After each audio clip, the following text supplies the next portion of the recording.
പരിശുദ്ധ കന്യകാമാതാവ് ആരാണ് എന്ന ചോദ്യവുമായി നിൽക്കുന്നവർക്ക് ഉത്തരം നൽകാൻ ഇന്നത്തെ ആവി മരിയ പ്രോഗ്രാമിലേക്ക് ഏവർക്കും സ്വാഗതം.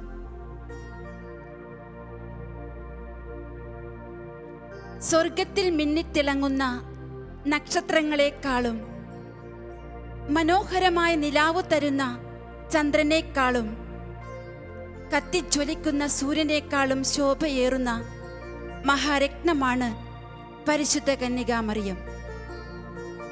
മാത്രമല്ല,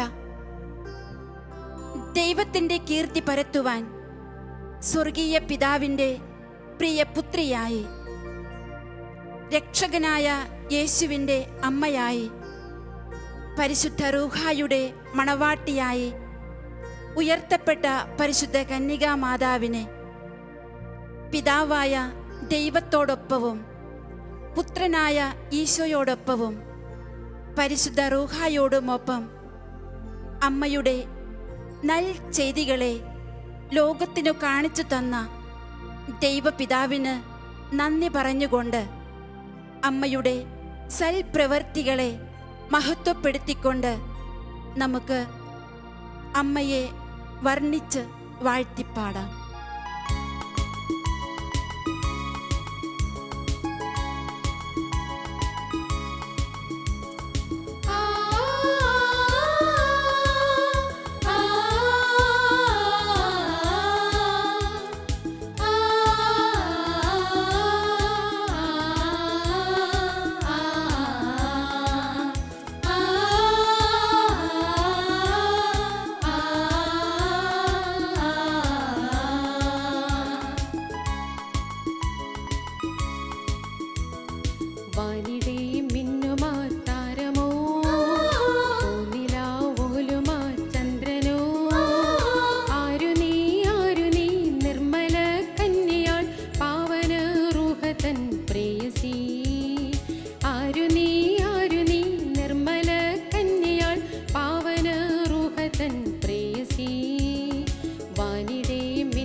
വാനിടെ മിന്നുമാ താരമോ, പൂനിലാവോലുമാ ചന്ദ്രനോ, ആരു നീ നിർമ്മല കന്യയാൾ പാവന റൂഹതൻ പ്രേയസി.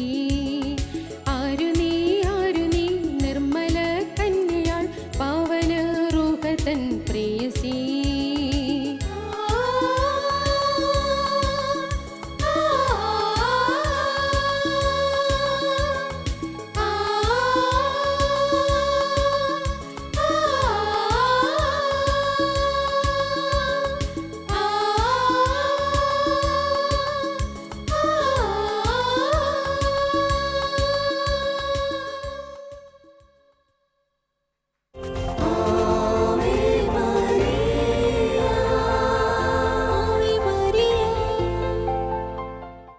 പ്രിയമുള്ളവരെ, ഇനിയുള്ള അല്പസമയം നമുക്ക് പരിശുദ്ധ അമ്മയുടെ എളിമ എന്ന പുണ്യത്തെക്കുറിച്ച് ധ്യാനിക്കാം. തിരുസഭ നമുക്ക് പരിശുദ്ധ അമ്മയെ നൽകിയിരിക്കുന്നത് 2 പ്രധാന കാര്യങ്ങൾക്ക് വേണ്ടിയാണ്. For imitation and intercession. പരിശുദ്ധ അമ്മയെ അനുകരിക്കാനും ആശ്രയിക്കാനുമാണ്. പലപ്പോഴും നമ്മൾ പരിശുദ്ധ അമ്മയെ ആശ്രയിക്കാറുണ്ട്, അവളുടെ മാധ്യസ്ഥ്യം അപേക്ഷിക്കാറുണ്ട്. പക്ഷേ പലപ്പോഴും നമ്മൾ അനുകരിക്കാറില്ല. ഇന്ന് എളിമ എന്ന പുണ്യത്തെക്കുറിച്ച് നമ്മൾക്ക് പഠിക്കുകയും അനുകരിക്കുകയും ചെയ്യാം. വിശുദ്ധ ജെറോം പറയുന്നത് മറിയത്തെ സ്നേഹിക്കുന്നവർ അവളെ അനുകരിക്കട്ടെ എന്നാണ്. അതുപോലെ തന്നെ വിശുദ്ധ ബെർണാഡ് പറയുന്നുണ്ട്, let the child imitate it's mother. കുഞ്ഞുങ്ങൾ അതിൻ്റെ അമ്മയെ അനുകരിക്കട്ടെ എന്ന് പറയുകയാണ്. വർഷങ്ങൾക്ക് മുമ്പ് കോട്ടയത്തുള്ള ഗുഡ് ഷെപ്പേർഡ് പള്ളിയിൽ ഞാനതിൻ്റെ ഒരു മൂലയിലിരുന്ന് പ്രാർത്ഥിക്കുമ്പോൾ ഒരമ്മയും കുഞ്ഞും പള്ളിയകത്തേക്ക് കടന്നു വന്നു. 2 പേരും സക്രാരിയുടെ മുമ്പിൽ ചെന്ന് വണങ്ങുകയാണ്. ഞാൻ ശ്രദ്ധിച്ചത്, ഈ അമ്മ വണങ്ങുന്നത് സക്രാരിയെ നോക്കിയിട്ടാണെങ്കിലും കുഞ്ഞ് വണങ്ങുന്നത് അമ്മയെ നോക്കിയിട്ടാണ്. കാരണം കുഞ്ഞ് ഇമിറ്റേറ്റ് ചെയ്യുകയാണ്, അമ്മ എന്താണോ ചെയ്യുന്നത്. അപ്പോൾ അമ്മയെ നോക്കിക്കൊണ്ടാണ് കുനിയുന്നത്. അമ്മ എങ്ങനെയാണോ കുനിയുന്നത് അത് അനുകരിച്ച് കുഞ്ഞും കുനിയുകയാണ്. നമുക്ക് നല്ലൊരു മാതൃകയാണ്, എളിമയുടെ മാതൃകയാണ് പരിശുദ്ധ അമ്മ. വിശുദ്ധ മറ്റിൽഡയ്ക്കുണ്ടായ ദർശനത്തിൽ പറയുന്നു, മറിയത്തിൻ്റെ പ്രഥമ പുണ്യം എളിമയാണ്. കാരണം എന്താണ്? ആ വിശുദ്ധ പറയുന്നു, മറ്റ് പുണ്യങ്ങളെല്ലാം അതിന് പിന്നാലെ വന്നതാണ്. കുഞ്ഞുനാൾ തൊട്ട് മറിയം എളിമ നിറഞ്ഞവളായിരുന്നു. നമ്മൾ പറയാറില്ലേ, താണ നിലത്തെ നീരോടു എന്ന് പറയും. അപ്പോൾ humility is the queen of all virtues. എല്ലാ പുണ്യങ്ങളുടെയും രാജ്ഞി എന്ന് പറയുന്നത് എളിമയാണ്. അതുകൊണ്ട് കുഞ്ഞുനാൾ തൊട്ട് പരിശുദ്ധ അമ്മയ്ക്ക് അല്ലെങ്കിൽ കന്യകാമറിയത്തിന് എളിമ എന്ന പുണ്യം ഉണ്ടായിരുന്നു. ഒരു വ്യക്തി കാർ ഓടിച്ചു പോകുമ്പോൾ റോഡിന് കുറുകെ ഒരു മരം വീണ് കിടക്കുകയാണ്. അയാൾ ചിന്തിച്ചു, കുറച്ചുകൂടി ഗ്യാപ്പ് ഉണ്ടായിരുന്നെങ്കിൽ ആ മരത്തിൻ്റെ അടിയിലൂടെ കാറ് പോകുമായിരുന്നു. ഇയാൾ പല രീതിയിൽ ശ്രമിച്ചിട്ട് പറ്റുന്നില്ല. അതിലെ പോയൊരു കുട്ടി പറയുകയാണ്, ചേട്ടാ ആ ടയറിൻ്റെ 4 ടയറിൻ്റെയും അല്പം കാറ്റ് അഴിച്ചു കളഞ്ഞാൽ ചേട്ടന് സുഖമായിട്ട് അതിലേ പോകാം. അതൊരു പുതിയ ചിന്തയായിരുന്നു. ചില ജാട കാണിക്കുന്ന വ്യക്തികളോടൊക്കെ നമ്മൾ പറയും, എടാ എയർ വിടറാന്ന് പറയും, ശ്വാസം വിടാൻ പറയും. കാരണം അവർ ബലം പിടിച്ചിരിക്കുകയാണ്. പലപ്പോഴും പരിശുദ്ധ അമ്മയുടെ ജീവിതത്തിലേക്ക് കടന്നു വന്നപ്പോൾ ഒരിക്കലും ഒരു ജാടയില്ലാത്തൊരു വ്യക്തി, അതിൻ്റെ കാര്യങ്ങളാണ് അച്ഛൻ ഇനി പറയുന്നത്. ഒന്നാമതായി യൗസേപ്പ് പിതാവ് സംശയിക്കുകയാണ്. അപ്പോൾ തൻ്റെ വരനായി നിശ്ചയിക്കപ്പെട്ട യൗസേപ്പ് പിതാവ് സംശയിക്കുമ്പോൾ മറിയത്തിന് ദേഷ്യപ്പെടാമായിരുന്നു. കാരണം മറിയത്തിന് ദൈവത്തിൽ നിന്നും നേരിട്ട് ദർശനമുണ്ടായി. പക്ഷെ ഒരിക്കലും യൗസേപ്പ് പിതാവിനോട് തനിക്കുണ്ടായ ദർശനത്തെക്കുറിച്ച് കൊട്ടിഘോഷിക്കുന്നില്ല. ഞാൻ പരിശുദ്ധാത്മാവിലാണ് ഗർഭിണിയാകാൻ പോകുന്നതെന്ന് കൊട്ടിഘോഷിക്കാതെ ദൈവത്തിൻ്റെ ഇടപെടലിനായി കാത്തിരുന്നു. എളിമയുള്ള വ്യക്തിക്ക് വെയിറ്റ് ചെയ്യാൻ പറ്റുള്ളൂ. എളിമയില്ലാത്തൊരു പെട്ടെന്ന് ഒഫൻഡഡ് ആവും. അതപ്പം തന്നെ ആ പ്രശ്നം തീർക്കണം, എൻ്റെ സൽപ്പേരപ്പം തന്നെ രക്ഷിക്കണം. എളിമ ഉള്ള ഒരു വ്യക്തിക്ക് കാത്തിരിക്കാനായിട്ട് സാധിക്കും. പരിശുദ്ധ അമ്മ ഔസേപ്പ് പിതാവിൽ ദൈവം ഇടപെടാൻ വേണ്ടി കാത്തിരുന്നതാണ്. അത് എളിമ മൂലമാണ്. അതുകൊണ്ട് തന്നെ വിശുദ്ധ അഗസ്റ്റിൻ പറയുന്നുണ്ട്, you are truly blessed humility. കാരണം വിശുദ്ധൻ പറയാണ്, മറിയമേ, നിൻ്റെ അനുഗ്രഹീതമായ എളിമയിലൂടെയാണ് സ്വർഗം തുറക്കപ്പെട്ട് ദൈവം മനുഷ്യനായി ഇറങ്ങി വന്ന് മനുഷ്യനെ നരകശിക്ഷയിൽ നിന്നും രക്ഷിച്ചത് എന്ന്. അപ്പോൾ ഇതിന് കാരണമായത് മറിയത്തിൻ്റെ അനുഗ്രഹീതമായ എളിമയാണ്. രണ്ടാമത്തെ ഒരു ദൃഷ്ടാന്തം, ഗബ്രിയേൽ ദൂതൻ പരിശുദ്ധ അമ്മയോട് പറയുന്നുണ്ട്, ദൈവകൃപ നിറഞ്ഞവളെ സ്വസ്തി എന്ന്. വചനം പറയുന്നു, മറിയം അസ്വസ്ഥയായി, അഹങ്കരിച്ചില്ല. നമ്മളാണെങ്കിൽ സ്വർഗത്തിൽ നിന്നൊരാൾ പറയാണ്, നീ വിശുദ്ധനാണ്, നീ ദൈവകൃപ നിറഞ്ഞതാണ്. അപ്പോൾ നമ്മളാണെങ്കിൽ പറയും, എന്നെ സമ്മതിക്കണം, ഞാൻ ആരാ മോൻ, ഇങ്ങനെയൊക്കെ നമ്മൾ പറയുന്നത്. വചനം പറയുന്നു, പരിശുദ്ധ അമ്മ അസ്വസ്ഥയായി എന്ന് പറയുകയാണ്. കാരണം ആ എളിമ, ആ ദൈവത്തിൻ്റെ കൃപയുടെ വസ്ത്രം സ്വീകരിച്ചെങ്കിലും അത് ദൈവമായി കളിച്ചില്ല. അഹങ്കാരത്തിൻ്റെ ഒരു ഡെഫിനിഷനാണ് പ്ലേയിങ് ഗോഡ്. ദൈവവുമായി കളിച്ചില്ല. ഒരു രാജാവ് ഒരു യാചകന് തൻ്റെ മേൽവസ്ത്രം ദാനമായി കൊടുത്തു എന്നൊരു കഥയുണ്ട്. അപ്പോൾ ഒരിക്കലും ഈ യാചകൻ രാജാവിൻ്റെ വസ്ത്രം ഇട്ടിട്ട് തെരുവിലൂടെ ഞാനാണ് രാജാവ് എന്ന് പറഞ്ഞ് ഒരിക്കലും നടന്നില്ല. മറിച്ച് രാജാവിൻ്റെ സന്മനസ്സിനെ പുകഴ്ത്തിക്കൊണ്ടാണ് രാജാവിൻ്റെ വസ്ത്രം ധരിച്ചെങ്കിലും പുകഴ്ത്തിയത് രാജാവിനെയാണ്. അച്ഛൻ ഓർക്കുകയാണ്, ഞാൻ സെമിനാരിയിൽ പഠിക്കുമ്പോൾ ഞങ്ങളുടെ ഊട്ടുമുറി ക്ലീൻ ചെയ്യുകയാണ്. അപ്പോൾ ഉണ്ണാനിരിക്കുമ്പോൾ സുപ്പീരിയർ അച്ഛൻ, ആ സുപ്പീരിയർ അച്ഛനൊരു കസേരയുണ്ട്. അപ്പോൾ ഈ ഒരു ബ്രദർ മാത്രമായി എനിക്ക് ആ കസേര കണ്ടപ്പോൾ ഒരു ആഗ്രഹം, ഇത് സുപ്പീരിയർ അച്ഛൻ ഇരിക്കുന്ന കസേരയല്ല, ഒന്ന് കയറി ഇരുന്ന് നോക്കാം. ഞാൻ നോക്കിയപ്പോൾ ആരുമില്ല. അങ്ങനെ സുപ്പീരിയറിൻ്റെ കസേരയിൽ ഒരു സുപ്പീരിയർ എന്ന ഭാവത്തിൽ ഞാൻ ഇരിക്കുമ്പോൾ ഒരച്ഛൻ പെട്ടെന്ന് ഊട്ടുമുറിയിലേക്ക് കടന്നു വന്നിട്ട് പറഞ്ഞു, എന്നോട് പറയുകയാണ്, എടോ മണ്ട, എഴുന്നേറ്റ് മാറ്, കാരണം താനിരിക്കേണ്ടത് അവിടെയല്ല എന്ന് പറയുകയാണ്. അപ്പോൾ പലപ്പോഴും നമ്മൾ അധികാരത്തിൻ്റെ കസേരയിൽ കയറി ഇരിക്കാനൊരു മോഹം, അല്ലെങ്കിൽ പ്ലേയിങ് ഗോഡ്, ദൈവമായി കളിക്കുക. മറിയം പറഞ്ഞത്, എൻ്റെ ചിത്തം ദൈവത്തിൽ ആനന്ദിക്കുന്നു, അവിടുത്തെ രക്ഷകനായ ദൈവത്തെ ഞാൻ പാടി സ്തുതിക്കുന്നു എന്നാണ്. അപ്പോൾ കൃപയുടെ വസ്ത്രം അണിഞ്ഞിട്ട് സ്വയം അഹങ്കരിക്കാതെ ദൈവത്തെ പാടി സ്തുതിക്കുന്ന പരിശുദ്ധ അമ്മയെ നമുക്ക് കാണാനായിട്ട് സാധിക്കും. ഇനി മറ്റൊരു ദൃഷ്ടാന്തമാണ് എലിസബത്തിനെ ശുശ്രൂഷിക്കുന്നത്. വചനം പറയുന്നു, അവൾ തിടുക്കത്തിൽ പോയി എന്ന് പറയുക. അപ്പോൾ സ്നേഹം ഒരു കവിഞ്ഞൊഴുകലാണ്, അത് കാത്തു നിൽക്കുന്നില്ല, തിടുക്കത്തിൽ പോവുകയാണ്. ആ ഒരു വെരി സെൻസിറ്റീവ്, അപ്പോൾ മറ്റൊരാളെ സഹായിക്കാനുള്ള ആ ഒരു സെൻസിറ്റിവിറ്റി എന്ന് നമ്മൾ പറയാറുണ്ട്. അപ്പോൾ തിടുക്കത്തിൽ പോയി. അച്ഛൻ ഒരിക്കലും ആശുപത്രിയിൽ അഡ്മിറ്റായി കഴിഞ്ഞപ്പോൾ ഒരാൾ എല്ലാ ദിവസവും എന്നെ വിളിച്ചു ചോദിക്കുക, അച്ഛൻ ഡിസ്ചാർജ് ആയോ?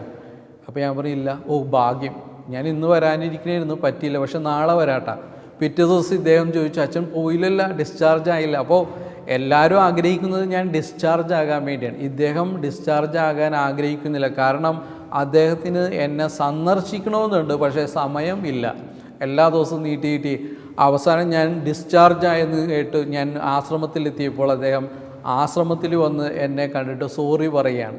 പക്ഷെ മറിയത്തിൻ്റെ ഒരു കാര്യം എന്ന് പറഞ്ഞാൽ, മറിയം തിടുക്കത്തിൽ പോയി എന്നാണ് പറയുന്നത്. 3 ദിവസത്തെ യാത്ര എന്ന് പറഞ്ഞാൽ ഏതാണ്ട് ഗവേഷകർ പറയുന്നത് 400 മൈലോളം അവൾ നടന്നു എന്ന് പറയുകയാണ്. അപ്പോൾ ശുശ്രൂഷിക്കാനായിട്ട് തിടുക്കത്തിൽ പോയ മറിയം അതുപോലെ തന്നെ 3 മാസം അവിടെ താമസിച്ചു. ചുമ്മാ ഒരു ഷോ കാണിക്കാൻ, ഒരു ഷോ ഓഫ് കാണിക്കാൻ പോയതല്ല, മറിയത്തിൻ്റെ ആത്മാർത്ഥതയാണ് അവിടെ നമ്മൾ കാണുന്നത്.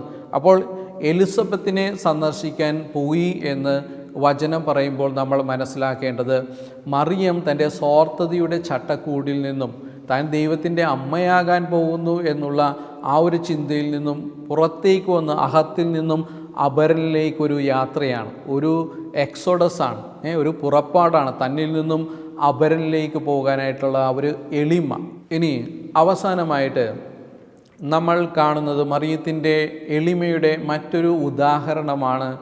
വചനം പറയുന്നു, മത്തായിയുടെ സുവിശേഷം 12-ാം അധ്യായം 46 മുതൽ 50 വരെ തിരുവചനത്തിൽ പറയുന്നു, മറിയം പുറത്തു നിന്നു. അപ്പോൾ യേശുവിനോട് പറയാണ്, നിൻ്റെ ശിഷ്യന്മാരും അമ്മയും പുറത്ത് നിൽക്കുന്നു, നിന്നെ കാത്ത് പുറത്ത് നിൽക്കുന്നു എന്ന്. അപ്പോൾ ഈ പുറത്ത് നിൽക്കുന്നു എന്നത് അമ്മയുടെ പുണ്യത്തിൻ്റെ ഒരു വിശേഷണമാണ്. കാരണം അമ്മ എന്ന അധികാരം ഉപയോഗിച്ച് ആ മുറിയിലേക്ക് ഇടിച്ചു കയറിയില്ല, അവൾ കാത്തു നിൽക്കുകയാണ്. ഒരു ദാസിയെ പോലെ പുറത്ത് കാത്തു നിന്നവളാണ് അമ്മ. ഇന്ന് പല അമ്മമാരും കുഞ്ഞുങ്ങളെ കാണിച്ച് ഷൈൻ ചെയ്യാൻ റിയാലിറ്റി ഷോകളിലൂടെ ടിക്ടോക്കുകളിലൂടെയൊക്കെ കുഞ്ഞുങ്ങളുടെ കഴിവ് കാണിച്ച് അമ്മമാരെ ഷൈൻ ചെയ്യുന്നൊരു കാലമാണ്. പക്ഷേ മറിയം ആ മകൻ്റെ ചുറ്റും ആളുകൾ കൂടിയപ്പോഴും അവൾ മാറി നിന്നു, കാത്തു നിന്നു എന്ന് പറയുകയാണ്. വീണ്ടും അവസാനമായിട്ട് അച്ഛൻ അവസാനിപ്പിക്കുന്നതിന് മുമ്പ് വിശുദ്ധ ബ്രിഡ്ജറ്റിനുണ്ടായൊരു ദർശനം. യേശു 2 സ്ത്രീകളുമായി കടന്നു വരികയാണ്. അപ്പോൾ ആദ്യത്തെ സ്ത്രീയെ കാണിച്ചിട്ട് പറയുന്നു, ഇത് ആരാണെന്നറിയാമോ? ഇവളുടെ പേരാണ് അഹങ്കാരം. അപ്പോൾ ആ സ്ത്രീ വളരെ വശ്യമായ ചിരി, അതുപോലെ ആർഭാടമുള്ള വസ്ത്രങ്ങൾ അണിഞ്ഞ ഒരു സ്ത്രീയാണ്. ഇതാണ് അഹങ്കാരം. എന്നിട്ട് വീണ്ടും ഇപ്പുറം നിൽക്കുന്ന ആ ലളിതമായ വസ്ത്രം ധരിച്ച ആ സ്ത്രീയെ കാണിച്ച് കൊണ്ട് പറയുകയാണ്, ഇതാണ് എളിമ, ഇവളുടെ പേരാണ് മറിയം എന്ന് പറയുകയാണ്. അപ്പോൾ യേശു തന്നെ മറിയത്തിന് ഇട്ട ഒരു അപരനാമമാണ് എളിമ.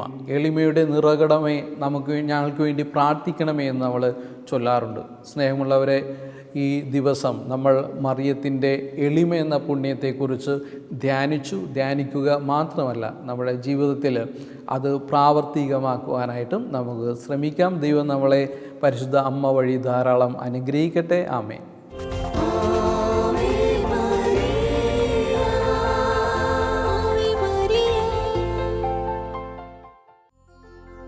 പരിശുദ്ധ കന്യകാ മറിയം എവിടെയുണ്ടോ അവിടെ യേശുവുണ്ട്.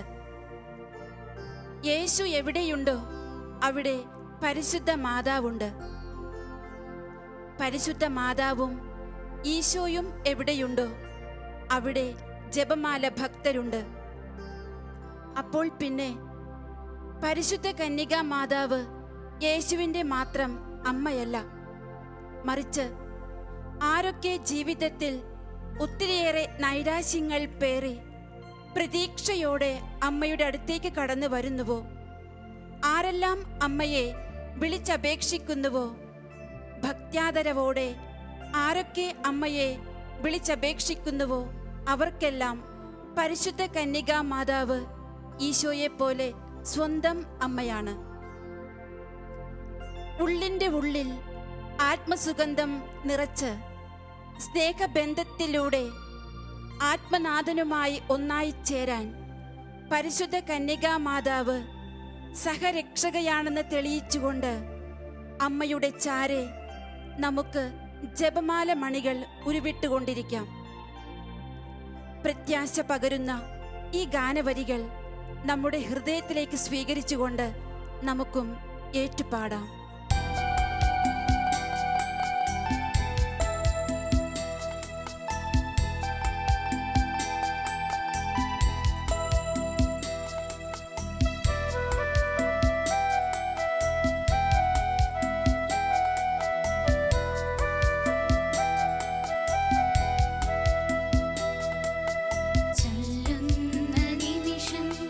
മാതാവിൻ ചാരി ചെല്ലും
എനിക്കും ഈശോയ്ക്കും ഒരേ അമ്മ.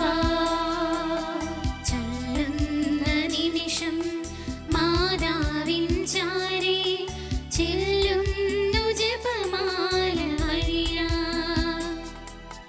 കയ്യിലിരിക്കുന്ന ഉണ്ണീശോയുടെ ചാരേ ഞാനും ഇരിക്കും. എന്തു നല്ലമ്മ എന്നുടെ അമ്മ, എനിക്കും ഈശോയ്ക്കും ഒരേ അമ്മ. എന്തു നല്ലമ്മ എന്നുടെ അമ്മ, എനിക്കും ഈശോയ്ക്കും ഒരേ അമ്മ.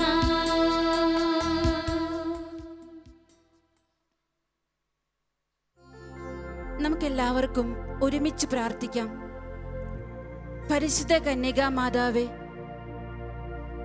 അമ്മ ബാലനായ യേശുവിനെ മാതാപിതാക്കൾക്ക് വിധേയപ്പെട്ട് ജീവിക്കുവാൻ വളർത്തിയതുപോലെ ലോകമെമ്പാടുമുള്ള എല്ലാ മക്കളും മാതാപിതാക്കൾക്ക് വിധേയപ്പെട്ട് ജീവിക്കുവാനും വിശുദ്ധിയിൽ വളരുവാനും വേണ്ടി അമ്മ ഈ മക്കൾക്ക് വേണ്ടി പ്രാർത്ഥിക്കണമേ.